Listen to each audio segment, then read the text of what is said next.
Hello friends, and happy World Card Making Day! Queen & Company just released 3 additional foundation die sets and they are amazing. To help celebrate the day, the 3 new sets are being sold as a bundle for only $69. This is a great price considering one set retails for $29.95. I have a link in the description box if you want to go and check out the new die sets. And let me just show you a quick look at the first 2 foundation die sets. Now these are not included in the bundle sale, but I just want to show you because this is something that I use all the time. These are just great dies to have on hand, easy to create cards. There's all these fun sentiment banners and all of them have this really nice faux stitching. So here is the first of the new set. This is the foundation set number 3. So there are some more sentiment banners, a little wider. There's an assortment of circles, some rectangles, and again, all of these have that faux stitching detail. And then next is the foundation set number 4. Another great assortment of different pieces to help build your card. I love this rectangle with the stitching and the scalloped border. And then there's these 3 small pieces which are perfect. I love to put those little banners in the upper corners of my cards, so I know I'm going to be using those quite a bit. And then here is the last one, foundation die set number 5. It's got some great shapes. So we have some ovals, a bigger one and the smaller one, all with the little scalloped. A couple of different tags. There's the squares and then even some rounded corner squares. So those are the 3 new foundation die sets, and right now for the sale you can buy all 3 of those for $69. And this is something I'm going to be reaching for all the time when I'm making cards. They're just such a nice stash building piece. So I went ahead and made 3 cards using these foundation dies, and I didn't use any sketches this time, just to show you how easy it is to use the foundation die pieces to create some fun and simple cards. I'm using Queen & Company's Happy Holidays collection for all 3 of my cards. So I cut out that scalloped rectangle using some tone-on-tone red paper. Then I used one of the smaller stitched rectangle dies to cut out this checker piece in green. Now I'm going to use the apron that's included in the Mother's Day shaped shaker kit, but I'm going to make a little Christmas apron with it. So I first cut out the apron with some green and red polka dot paper, and then I pressed the foam little outline piece onto some more of this pattern paper. And I just did a fuzzy cut all around, that way I had a nice solid piece in the background. And I'll adhere that to my card using some liquid adhesive. I want to make sure the placement is correct since it does have the little loop for the neck on the top of the apron. And then I have an assortment of different shaker toppings. So I have some green pearlies, some of the new red princess cut toppings. Haven't used this before. I had to open up the container. And then I'm also adding some clear diamonds. Always adds a beautiful sparkle. So I'll adhere the pre-cut acetate to seal all of those beautiful toppings in place. Then I'll add some liquid adhesive around that outside piece so I can attach the apron frame. And then this die is fun because it has a separate cut piece for the pocket. So I cut that out of some of this green tone-on-tone pattern paper. I cut out one of the sentiment pieces using one of the foundation die sets. Now that there's 5, I'm never going to keep track of which piece came from which set. The sentiment comes from the circle-shaped shaker kit. It has a nice variety of different sentiment themes. So I thought the holiday one was perfect for this Christmas card. So go ahead and adhere that in the upper right-hand corner, and I just got it flush to the right-hand side of the card. And I'm using one of these fun little banner, I'm not really sure what you would call this piece, just some interesting little pieces to add to your card, putting it in that lower corner. Now I pulled out an assortment of bling, putting one of the red sunflowers in the center of the apron pocket, then adding another one by the sentiment. I also have some bubbles and some petite posies. using all beautiful, fun Christmas colors. So there is my finished card, and this is card number 1. I love how this card turned out. It's perfect for someone who really loves to bake, especially at Christmas time. So now moving on to card number 2. I'm using a gray pattern paper for the background that has all of these little white stars, and I'm layering it on some silver specialty paper. So it's a mirror paper, has a beautiful shine. It does look kind of white just from my overhead lights. And then I used 2 different pattern papers included in this paper collection for the banners. And I'm just putting those in the background, layering them on top of each other just a little bit. Go ahead and put my card front onto a card base before I add my shaker component. And I did use, I think it's the foundation die set number 1 that has these scalloped stitched circles. So I use these all the time. Really handy to have as a background for some of your images or shaker shapes. First I'm going to go ahead and add a sentiment. I meant to put this on before I put all these other pieces on. So just to make sure I get a good impression, I'm going to use my Mini Misty. And since the background isn't too busy and I'm using black ink, I felt that I could still stamp a sentiment in that bottom corner. So I did ink it up 3 times just to make sure it was nice and bold.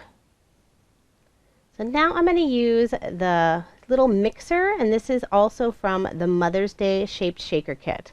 I cut it out with some red and white polka dot paper, and then the bowl's going to be in this tone-on-tone green paper. So once again, put that foam down on the pattern paper, did a fussy cut all around just so I have a nice solid background. And then for the little beater piece, little whisk I guess, I cut that out with some silver specialty paper. And first I attached it to the mixer, but then I realized I wanted to have the little mixer, the little beater inside the bowl. So I pulled that off and then just trimmed it down so it would fit inside the bowl. So once I know it's going to fit inside, I'm going to add some liquid adhesive to the back. I'm trying to put just a tiny bit of glue on there. I don't want to make a mess or get anything sticky inside. So now it's time to assemble this shaker. But since I did trim off kind of the end of the little beater piece, I need to have it showing so it's attached to the mixer. So I just cut a really thin piece of that silver specialty cardstock and then attached it behind the bowl. So now it'll, well, you can't really see it totally in the video, but now it'll actually be connected to the mixer, because otherwise it's just like a little floating beater there. So once I know my placement, I can go ahead and attach the little polka dot mixer. And I did use just a little piece of that specialty mirror paper for that strip going across the mixer, just for a little extra detail. Adhere all of that using some liquid adhesive. And now I can add some toppings, and I'm using the same green pearlies and then also some of the red jewels. Since they're teeny tiny little hearts, I thought that would look pretty inside the mixer. Not sure what kind of cookies we're actually mixing, but it's nice to have some pretty sparkle on the card. So I got all of that sealed in place with the acetate, glued the little frame on top. So now it's time to embellish the card. I used another one of the red sunflowers just for some extra decoration on that polka dot mixer. And then I'm using one of the little banner pieces. See, I will use this one all the time. I think it's my favorite. Cut it out with just some red pearlescent cardstock, put in that upper right hand corner. And then I'm using some glitter globes. I have some frosty and then also some red pearls. I love all of these colors, and this is really a fun paper collection. And you can buy all of Queen & Company's 6x6 paper pads individually. I always make sure to have plenty of their paper collections on hand. So there is my finished card, and that is card number 2. Now moving on to card number 3.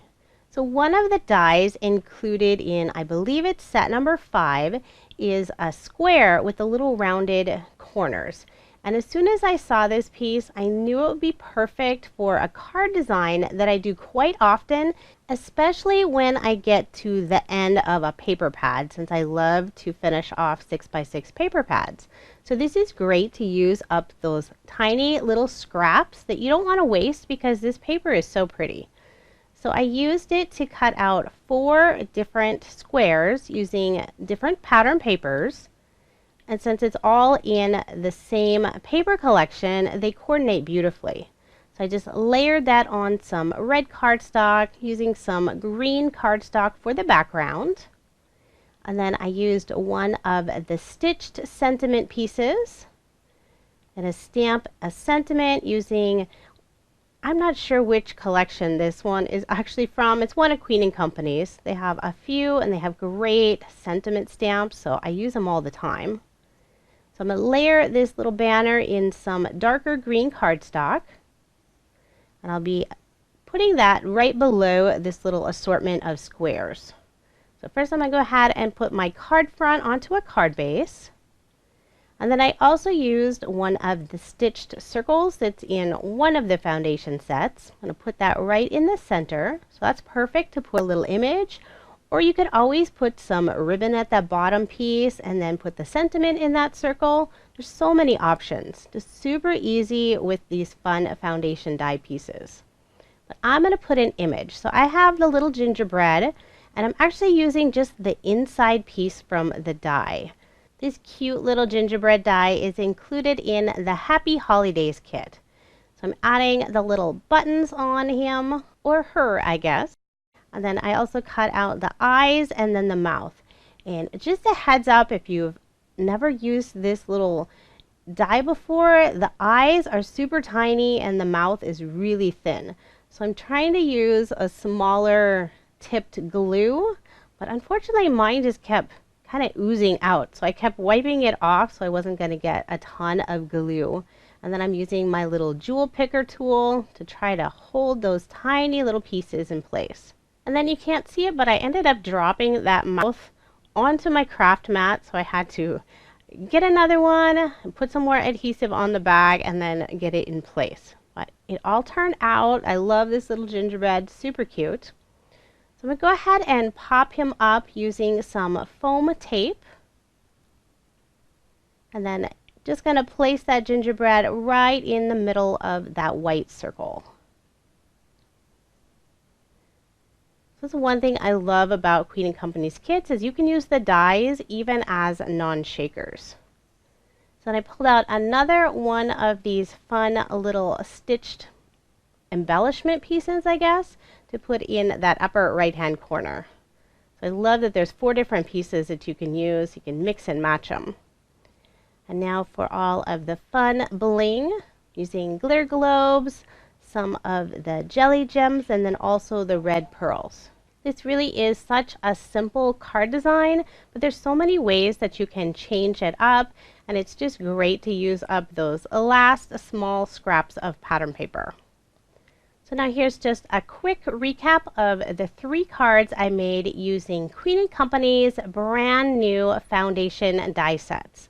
So there's 3 new sets, and currently they are on sale as a bundle for $69, or you can purchase them individually for $29.95. I do have links in the description box if you are interested in purchasing any of the items that I showed. Thank you so much for watching, and I hope you have a wonderful day.